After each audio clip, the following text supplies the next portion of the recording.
Bismillahirrahmanirrahim.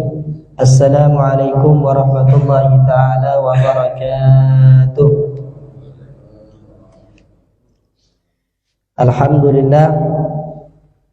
Alhamdulillahi rabbil alamin. Wabihi nasta'inu ala umuri dunya waddin. Allahumma salli wa sallim ala Sayyidina Muhammadin tibbil qulubi wa dawaiha وعافية الأبدان وشفائها ونور الأبصار وضيائها وقوت الأرواح وغذائها وعلى آله وصحبه أجمعين. سبحانك لا علم لنا إلا ما علمتنا إنك أنت العليم الحكيم. رب اشرح لي صدري ويسر لي أمري واحلل عقدة من لساني يفقهوا قولي. أما بعد، فنوينا التعلم والتعليم والتذكر والتذكير والنفع والانتفاع والإفادة والاستفادة والحث على التمسك بكتاب الله وسنة رسول الله والدعاء إلى الهدى والدلالة على الخير ابتغاء مرضات الله وقربه وثوابه. اللهم إنا نسألك علما نافعا ورزقا طيبا وعملا متقبلا. اللهم إنا نسألك فهم النبيين وحفظ المرسلين وإلهام الملائكة المقربين. اللهم أغننا بالعلم وزينا بالحلم وأكرمنا بالتقوى وجملنا بالعافية برحمتك يا أرحم الراحمين. يا رسول الله كن معنا حسا ومعنى ويا أهل السلف أدركونا. Alhamdulillah, limpahan puja dan puji syukur mari sama-sama kita haturkan kepada Allah Subhanahu wa taala atas segala bentuk nikmat yang telah Allah Subhanahu wa taala anugerahkan kepada kita. Karena dengan bersyukur kepada Allah, Allah Subhanahu wa taala akan menjaga nikmat-nikmat yang telah Allah Subhanahu wa taala berikan kepada kita. Dan bahkan dengan bersyukur kepada Allah, Allah Subhanahu wa taala akan memberikan kepada kita nikmat-nikmat yang masih belum kita peroleh dari sisi Allah Subhanahu wa taala.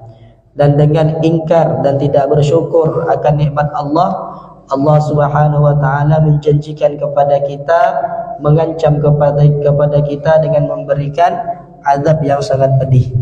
Di dalam Al-Quran Allah Subhanahu wa ta'ala berfirman, la in syakartum la azidannakum wa la in kafartum inna azabi lasyadid. Kata Allah Subhanahu wa ta'ala, kalau kalian bersyukur akan nikmat yang telah Allah Subhanahu wa ta'ala berikan kepada kalian, niscaya akan Allah Subhanahu wa ta'ala tambah nikmat tersebut. Tetapi jikalau kalian kufur, ingkar akan nikmat yang telah Allah Subhanahu wa ta'ala berikan, maka kata Allah Subhanahu wa taala, sesungguhnya azabku sangat pedih. Maka kita mohon kepada Allah Subhanahu wa taala agar supaya Allah Subhanahu wa taala menjadikan kita sebagai hamba yang selalu bersyukur akan nikmat yang telah Allah Subhanahu wa taala berikan kepada kita. Salah satu nikmat terbesar yang telah Allah Subhanahu wa taala berikan kepada kita adalah nikmat waktu. Nikmat umur ini merupakan nikmat yang sangat besar yang telah Allah Subhanahu wa taala anugerahkan kepada kita. Dan salah satu bentuk rasa syukur kita akan nikmat waktu, salah satu rasa bentuk syukur kita akan nikmat umur yang telah Allah Subhanahu wa taala berikan kepada kita adalah hadirnya kita ke majlis seperti ini. Hadirnya kita ke masjid untuk melaksanakan ibadah kepada Allah, untuk melaksanakan sholat 5 waktu, untuk menghadiri kajian-kajian yang diadakan di masjid-masjidnya Allah Subhanahu wa taala. Ini merupakan salah satu bentuk rasa syukur kita kepada Allah akan nikmat umur, akan nikmat waktu yang telah Allah Subhanahu wa taala berikan kepada kita. Maka dari itu, semoga dengan hadirnya kita ke majlis ta'lim ini, Allah Subhanahu wa taala memberikan keberkahan kepada umur kita, memberikan keberkahan kepada waktu kita, sehingga tidak kita gunakan umur dan waktu kita kecuali untuk melakukan ketaatan kepada Allah Subhanahu wa taala. Amin ya rabbal alamin. Kedua kalinya salawat teriring salam marilah sama-sama kita haturkan kepada junjungan kita Nabi besar Muhammad sallallahu alaihi wasallam, yang mana Nabi Muhammad ini merupakan pintu kita untuk bisa sampai kepada Allah. Nabi Muhammad merupakan pintu kita untuk bisa mendekatkan diri kepada Allah Subhanahu wa taala. Karena semua pintu untuk bisa dekat kepada Allah, semua pintu untuk bisa mendapatkan keridhaan Allah itu tertutup, kecuali jikalau kita mendatangi keridhaan Allah itu melalui Nabi Muhammad sallallahu alaihi wasallam. Dengan cara cinta kepada beliau, dengan cara mengikuti ajaran beliau, dengan cara mengamalkan kesunahan yang telah diajarkan oleh beliau, maka kita bisa mendekatkan diri kepada Allah, maka kita bisa memperoleh keridhaan Allah Subhanahu wa taala. Dengan memperbanyak berselawat kepada baginda Rasulullah sallallahu alaihi wasallam, maka kita telah mendatangi Allah Subhanahu wa taala dari pintunya, yaitu Nabi Muhammad sallallahu alaihi wasallam. Maka semoga dengan berkah bersalawat dan bersalam kepada baginda Rasulullah sallallahu alaihi wasallam, kita bisa digolongkan sebagai hamba yang dekat dengan Allah dan sebagai hamba yang memperoleh keridhaan dari Allah Subhanahu wa taala. Dan juga kita memohon kepada Allah, semoga dengan berkah hadirnya kita ke majlis ta'lim seperti ini, Allah Subhanahu wa taala memberikan ketenangan kepada hati kita, memberikan kelapangan kepada dada kita, memberikan kemurahan di dalam rezeki kita, memberikan kemudahan di dalam segala urusan kita. Yang sakit di antara kita, semoga-moga oleh Allah diberikan kesehatan, keafiatan. Yang telah wafat di antara keluarga-keluarga kita, semoga-moga oleh Allah Subhanahu wa taala diberikan rahmat dan ampunan. Dan juga semoga kelak kita semuanya beserta keluarga kita, kedua orang tua kita, kakek nenek kita, anak cucu kita, saudara-saudari kita, paman bibi kita, teman-teman kita, sahabat-sahabat kita, tetangga-tetangga kita, orang yang kita kenal dan orang yang mengenal kita, semoga semuanya oleh Allah Subhanahu wa taala diwafatkan dalam keadaan husnul khatimah, diangkat derajatnya sehingga bisa berkumpul bersama baginda Rasulullah sallallahu alaihi wasallam di syurga yang paling tertinggi. Amin Allahumma amin. Alhamdulillah, di dalam mengkaji kitab Safinatun Najah, kita masih berada di pembahasan yang menjelaskan tentang hal-hal yang diharamkan bagi orang yang tidak punya wudu, tentang perkara-perkara yang diharamkan bagi orang yang berhadas kecil. Karena kalau orang tidak punya wudu, berarti dia sedang berhadas kecil. Sebagaimana yang telah kita ketahui bahwasanya di dalam ilmu fikih ini ada istilah hadas, yang mana hadas ini merupakan sesuatu yang sifatnya maknawi, yang menjadikan orang itu tidak boleh melaksanakan salat. Ini yang disebut dengan hadas, sesuatu yang sifatnya maknawi. Apa yang dimaksud dengan sesuatu yang sifatnya maknawi? Hadas ini adalah sesuatu yang sifatnya maknawi dalam artian hadas ini tidak kasat mata. Hadas ini tidak bisa dilihat, tidak bisa diraba, ya kan? Kita tidak bisa membedakan antara orang yang tidak punya wudu sama orang yang punya wudu. Tidak bisa kita bedakan. Tidak kelihatan kalau orang yang punya wudu nampak cahaya, kalau orang yang tidak punya wudu nampaknya gelap. Tidak bisa kita bedakan dengan itu. Tapi kita tahu bahwasanya kalau orang sudah tidak punya wudu, maka di dalam dirinya itu ada hadas. Dia sedang berhadas. Buktinya apa? Buktinya kalau dia sedang berhadas, buktinya kalau dia masih normal, tidak mungkin berani untuk melakukan salat. Orang tidak punya wudu, kalau akalnya masih normal, tidak mungkin berani untuk melakukan salat. Apa yang mencegah dia untuk tidak berani melakukan salat? Hadas yang ada pada dirinya. Hadas yang ada pada dirinya yang menjadikan dia tidak mau melakukan salat. Walaupun hadas ini tidak kelihatan. Tidak mana hadasnya, warnanya seperti apa, bentuknya seperti apa, tidak kasat mata.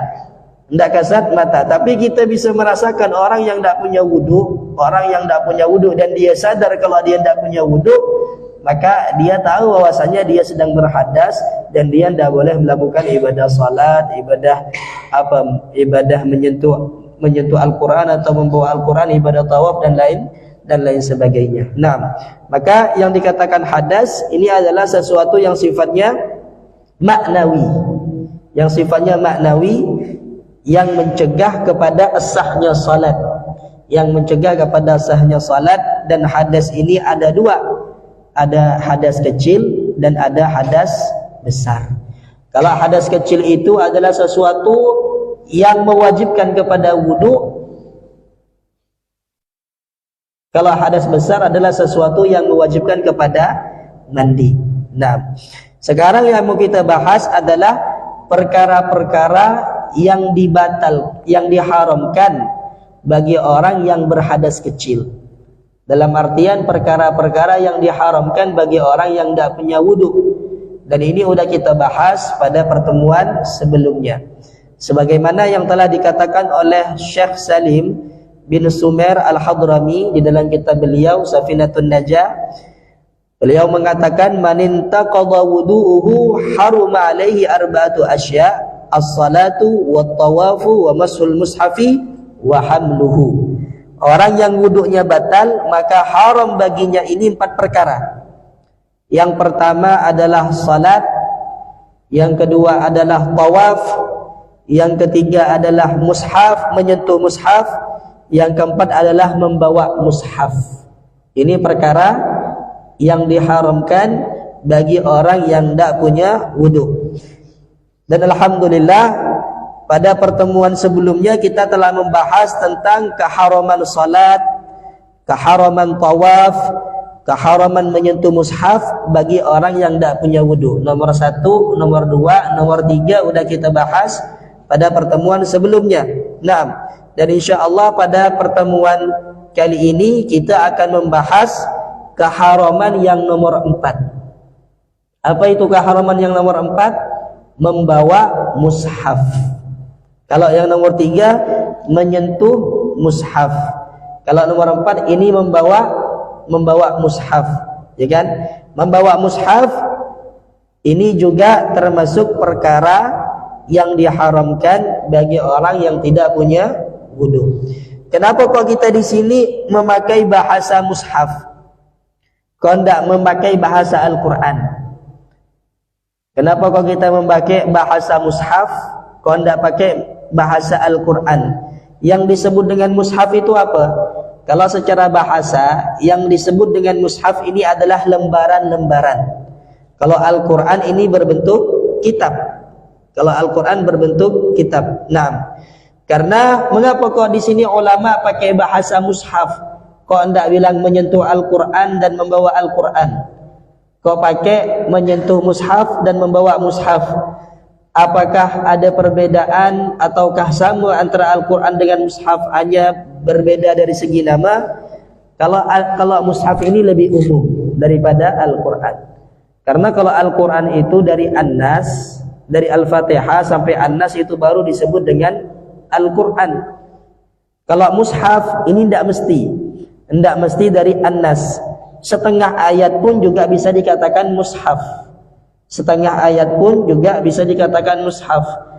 Berarti mushaf ini lebih umum daripada Al-Quran.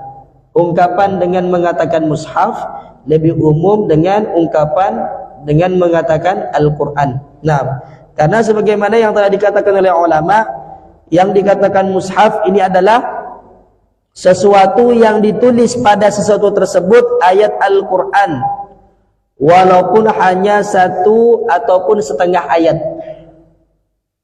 Kalau ada sesuatu yang ditulis Al-Quran, dan ini umum, baik ditulis di lembaran, ataupun ditulis di dinding, ataupun ditulis di tongkat, ataupun ditulis di mana saja, di papan tulis, ya kan? Maka itu dikatakan mushaf. Kalau niatnya ketika menulis itu untuk dibaca dan untuk dipelajari. Berbeda kalau niatnya itu hanya untuk hiasan saja. Kalau ada tulisan Al-Quran yang ditulis di dinding, niatnya ini bukan untuk dibaca, tapi niatnya untuk hiasan, maka itu tidak dikatakan mushaf. Kalau tidak dikatakan mushaf, maka tidak haram untuk disentuhnya. Tidak haram untuk disentuh. Kapan dikatakan mushaf sehingga haram disentuh? kalau ada sesuatu yang ditulis Al-Quran, yang ditulis ayat-ayat Al-Quran, dan ditulisnya itu dengan niatan untuk dipelajari ataupun untuk dibaca, ya kan?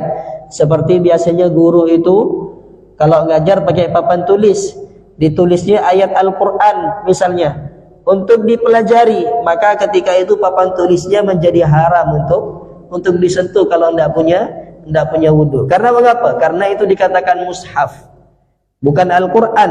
Papan tulisnya bukan Al-Quran, karena Al-Quran ini lebih khusus. Kalau dari Al-Fatihah sampai An-Nas baru itu disebut Al-Quran. Tapi kalau hanya potongan-potongan ayat itu dikatakan mushaf. Potongan-potongan ayat yang ditulis pada sesuatu itu disebut dengan mushaf, ya kan? Makanya di sini bahasanya menggunakan mushaf. Maka membawa mushaf bagi orang yang tidak punya wudu ini hukumnya haram. Karena Allah Subhanahu wa taala mengharamkan menyentuh Al-Qur'an. La yamassuhu illal mutahharun, kata Allah di dalam Al-Qur'an. Tidak boleh menyentuh kepada Al-Qur'an ataupun mushaf kecuali orang-orang yang suci. Dalam artian orang-orang yang punya wudu. Kalau menyentuh ini saja tidak boleh, apalagi membawanya. Karena membawa ini lebih parah daripada menyentuh. Kalau hanya menyentuh saja ini tidak boleh, haram hukumnya. Apalagi kalau kita membawa Al-Quran, maka lebih diharamkan lagi. Nah, haram membawa Al-Quran, haram membawa mushaf, karena membawa mushaf ini lebih parah daripada menyentuh. Nah, tapi kalau seandainya kita ini membawa Al-Quran dengan tanpa menyentuh, karena terkadang bisa tidak kita membawa Al-Quran dengan tanpa menyentuh. Kalau membawa Al-Quran, kalau kita bawa misalnya ini Al-Quran, karena kita bawa seperti ini, berarti sekarang kita selain menyentuh juga membawanya. Hendak punya wudu, ya udah ini sangat haram berarti.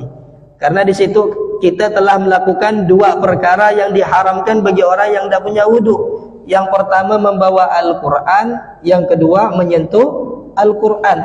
Tapi terkadang bisa kita ini membawa Al-Quran dengan tanpa menyentuhnya. Seperti apa? Seperti Al-Quran yang ada di meja. Seperti Al-Quran yang ada di meja. Misalnya sekarang Al-Quran ada di meja.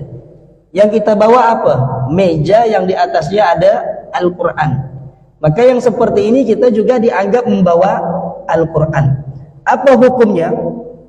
Ada Al-Quran di atas meja. Lalu kena kita mejanya yang dibawa, yang mana di atas meja itu ada Al-Quran. Apa hukumnya ini? Apa hukum membawa meja yang di atasnya ada Al-Quran tanpa kita menyentuh Al-Quran? Kata ulama, kalau memang seandainya di atas meja itu ada benda yang lain selain Al-Quran, di atas meja ada Al-Quran dan juga ada benda yang lainnya, maka hukum membawa Al-Quran tanpa menyentuh Al-Quran, karena memang ada di atas meja. Lalu di atas meja itu bukan hanya ada Al-Quran, tapi ada benda yang lain, maka hukumnya ini dirinci. Tergantung daripada apa niatnya kita ketika kita membawa dan mengangkat meja itu, ya kan?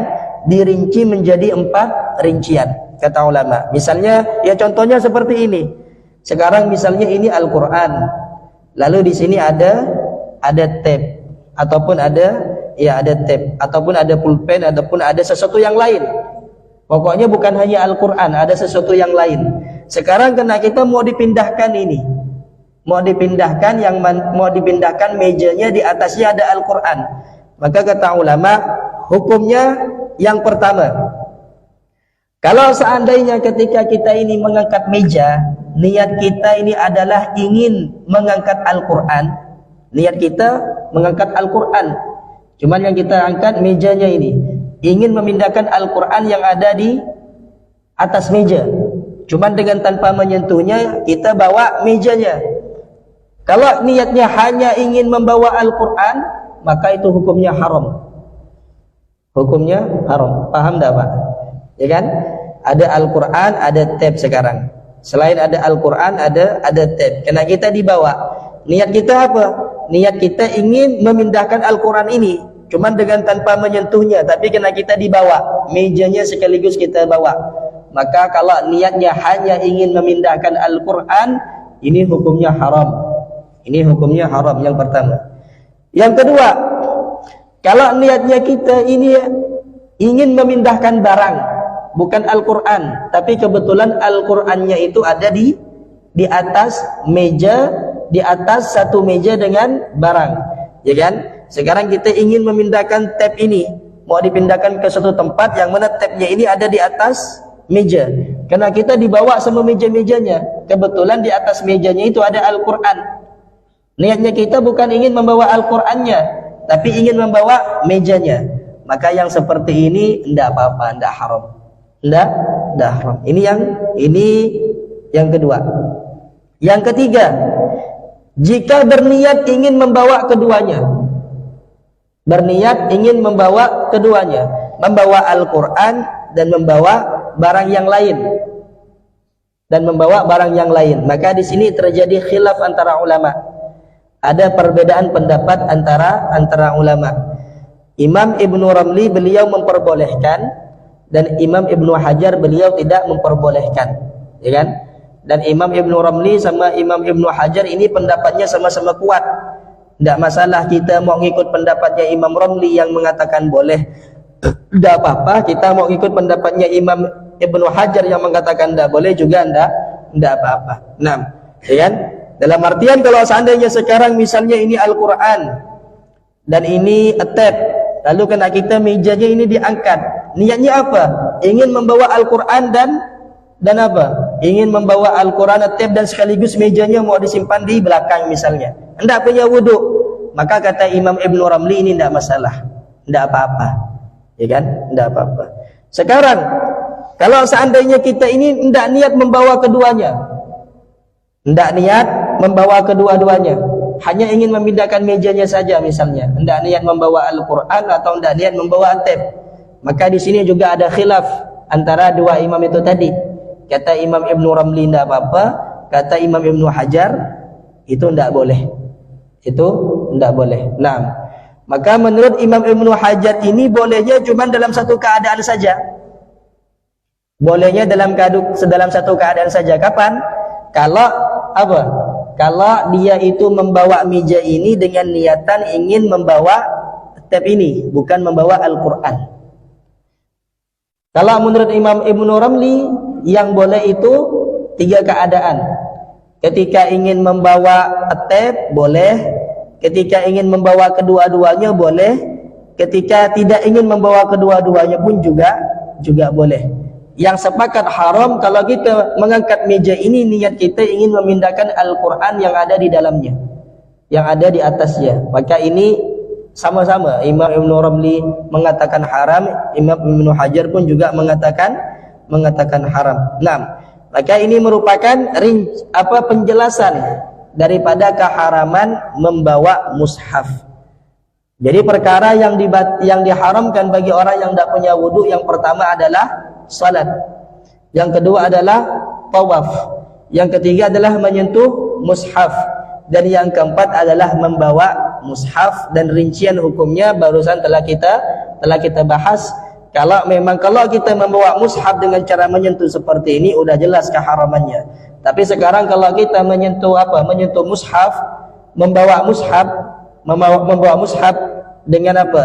Dengan sesuatu yang lain yang ada di meja ataupun dia ada di tempat lain, maka hukumnya rinciannya sebagaimana yang telah dijelaskan barusan. Jikalau memang di samping mushaf itu tadi ada benda yang lainnya, di samping mushaf ada benda yang lainnya. Nah, dan sekarang kita akan membahas permasalahan yang berkaitan dengan keharaman menyentuh dan membawa mushaf.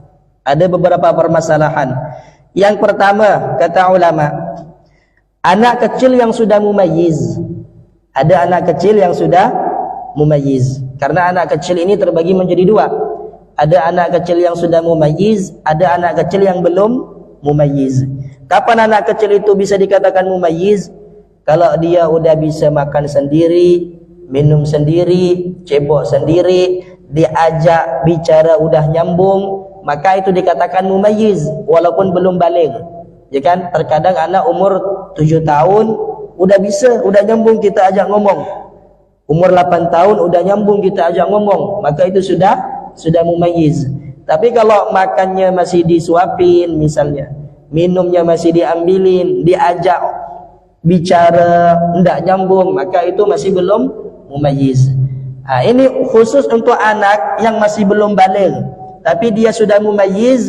Kata ulama, boleh bagi dia itu untuk menyentuh Al-Quran dengan tanpa wudu kalau kalau menyentuh dan membawa Al-Qurannya itu untuk belajar. Ya kan? Ada anak kecil mau belajar Al-Quran, dia sudah mumayyiz, maka boleh kata ulama, karena dia masih belum baligh, boleh walaupun tidak punya wudu, dengan catatan dia itu menyentuh dan membawanya untuk belajar. Kenapa kok tidak apa-apa? Karena susah bagi anak kecil untuk menjaga wudu. Susah bagi anak kecil untuk menjaga wudu. Maka kalau seandainya dia sudah mumayyiz dan dia ingin menyentuh Al-Quran ataupun membawa Al-Quran untuk mempelajarinya, ini tidak apa-apa kata ulama.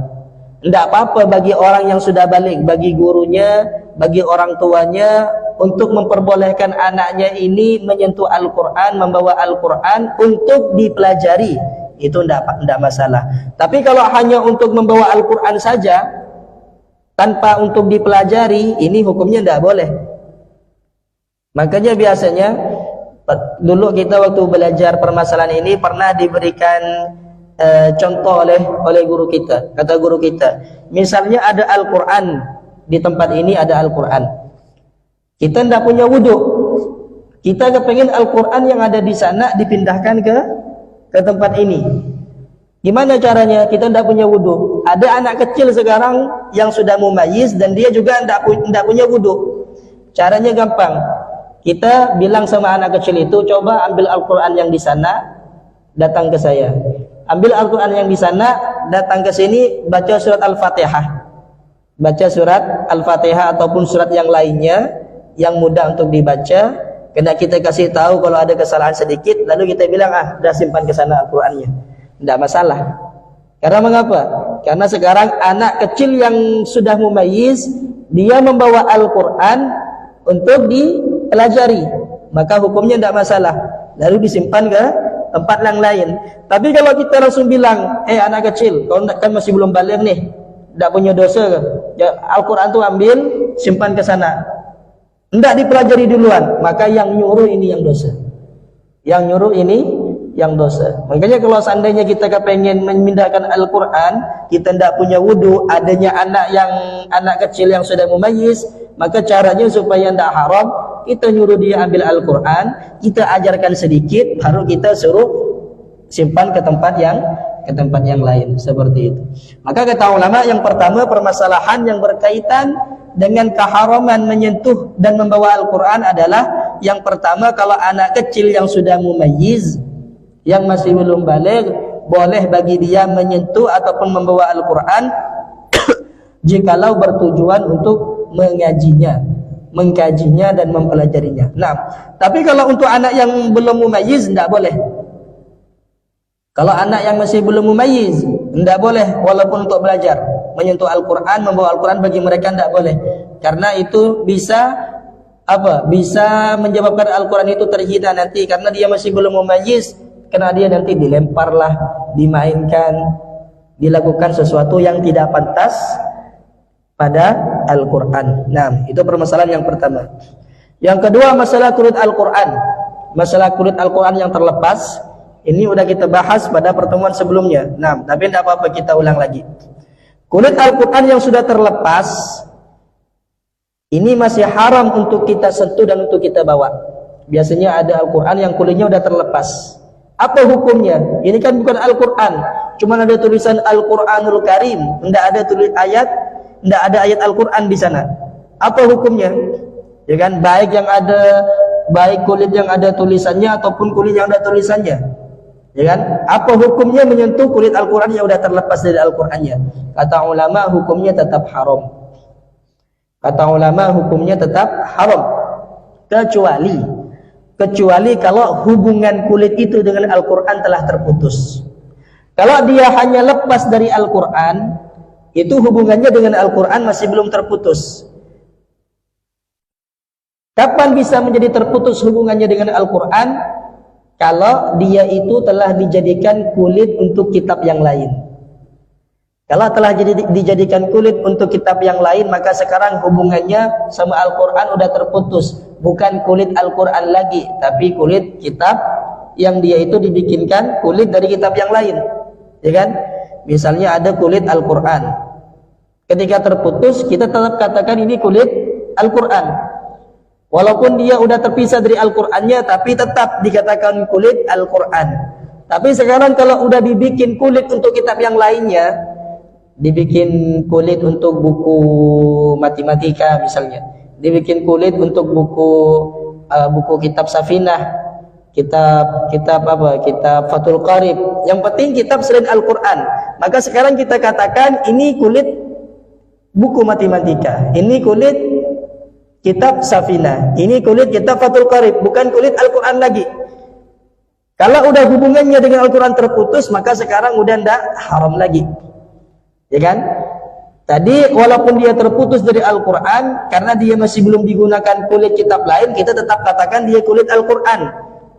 Makanya menyentuhnya, membawanya tetap haram.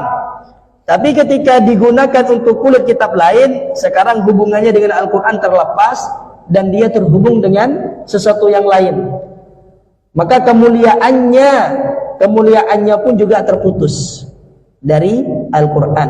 Ya kan? Sama dengan kita Pak, ya kan? Terkadang kita ini alhamdulillah dapat kemuliaan, misalnya duduk dengan orang-orang yang mulia, duduk dengan orang-orang yang soleh, duduk dengan orang-orang yang agung kepada Allah Subhanahu wa ta'ala. Ketika kita duduk sama mereka, kita dapat kemuliaan. Duduk dengan orang yang dekat kepada Allah Subhanahu wa ta'ala. Ketika kita keluar dari mereka, ketika kita jauh dari mereka, selama hubungan kita sama mereka itu tetap terikat, maka kita walaupun jauh daripada ulama, jauh daripada wali Allah Subhanahu wa ta'ala, selama kita masih terhubung dengan mereka, kita tetap mendapatkan kemuliaan. Walaupun kita jauh, seperti kulit Al-Quran yang terlepas dari Al-Qurannya, kulitnya ada di timur, Al-Qur'annya ada di barat, tapi kulit ini pernah menempel dengan Al-Qur'an, pernah dijadikan kulit Al-Qur'an, maka kulitnya walaupun jauh dari Al-Qur'an tetap mulia selama kulitnya itu masih dihubungkan dengan Al-Qur'an. Tapi kalau kulitnya ini telah berpaling kepada kitab yang lainnya, kemuliaannya hilang. Sama dengan kita pernah duduk dengan para ulama, pernah duduk dengan para wali Allah. Kalau kita jauh sekarang dengan para ulama, dengan para wali Allah, kemuliaan kita akan tetap selama hati kita masih terhubung dengan ulama, selama jalan kita masih mengikuti jalan ulama. Tapi kalau hati kita telah berpaling kepada sesuatu yang lain, jalan kita sekarang udah berpaling daripada jalannya ulama, dari caranya wali Allah, walaupun kita pernah ngumpul kepada mereka, sekarang kemuliaan kita udah tidak ada lagi. Kemuliaan kita udah tidak ada lagi. Maka yang penting bagaimana supaya kita ini menghubungkan hati kita dengan orang-orang yang saleh, dengan orang-orang yang mulia, supaya kemuliaan kita tetap terjaga. Supaya kemuliaan kita tetap terjaga. Nah, maka permasalahan yang kedua ini adalah masalah kulit Al-Quran. Kalau udah terlepas dari Al-Qurannya gimana? Apakah haram disentuh dan dibawa oleh orang yang tidak punya wudu atau tidak? Maka hukumnya sebagaimana yang sudah kita jelaskan barusan. Nah, permasalahan yang ketiga, bagi yang tidak punya wudu boleh membawa Al-Quran jika dalam keadaan darurat. Yang tidak punya wudu dan tidak memungkinkan untuk bertayamum boleh membawa Al-Quran dalam keadaan darurat. Seperti apa dalam keadaan darurat? Seperti ada Al-Quran yang terjatuh dan dikhawatirkan Al-Quran itu kotor, kalau tidak cepat kita ambil. Oh, kalau kita masih bertayamum, keburu kotor nanti Al-Qurannya. Kebetulan hujannya lebat, jatuh. Kalau kita mau masih ngambil wudu, keburu basah nanti kena hujan, maka tidak apa-apa kita ambil, darurat. Kita ambil, simpan ke tempat yang aman. Jangan kita ambil lalu kita pegang terus. Enggak, kita ambil supaya kita letakkan di tempat yang aman, di tempat yang mulia, di tempat yang pantas untuk menyimpan Al-Quran. Setelah itu kita lepas, jangan kita pegang terus. Nah, ini permasalahan yang ketiga. Bagi orang yang tidak punya wudu, boleh menyentuh Al-Quran, membawa Al-Quran dalam keadaan darurat. Yang keempat, apabila Al-Quran dan tafsir digabungkan dalam satu kitab, maka boleh menyentuhnya kalau memang huruf tafsir itu lebih banyak daripada huruf Al-Quran. Ya kan? Ada tafsir, ada kitab tafsir kan, sekarang banyak kitab tafsir. Ada tafsir Jalalain, ada tafsir Baghawi, ada tafsir Ibnu Katsir, banyak kitab tafsir. Apa hukumnya menyentuh kitab tafsir dan membawa kitab tafsir? Maka kata ulama, kalau Al-Quran ini digabungkan menjadi satu kitab dengan kitab tafsir, maka hukumnya dirinci. Kalau memang huruf Al-Quran itu lebih sedikit daripada huruf tafsirnya, maka tidak apa-apa disentuh dan dibawa. Tapi kalau huruf Al-Qurannya lebih banyak daripada huruf tafsirnya, tafsirnya sedikit, hurufnya sedikit, lebih banyak huruf Al-Quran, maka tidak boleh dibawa. Nah, ini permasalahan yang keempat. Yang kelima, bagi orang yang berhadas, boleh membalik lembaran Al-Quran dengan kayu. Tidak boleh dengan tangannya, walaupun di tangannya ada lapisan, ya kan? Sekarang kita membaca Al-Quran tak punya wudu. Nah, ini misalnya ini kayu, kena kita dibalik dengan cara seperti ini, tidak masalah. Yang penting jangan kita sentuh pakai tangan kita. Walaupun tangan kita ada lapisannya, lalu kita mau nyentuh Al-Quran, ini hukumnya haram. Tapi kalau kita mau mau kita balik Al-Quran ini pakai apa? Pakai kayu, ataupun pakai benda yang seperti ini, pakai pulpen dan lain sebagainya, maka ini hukumnya tidak masalah.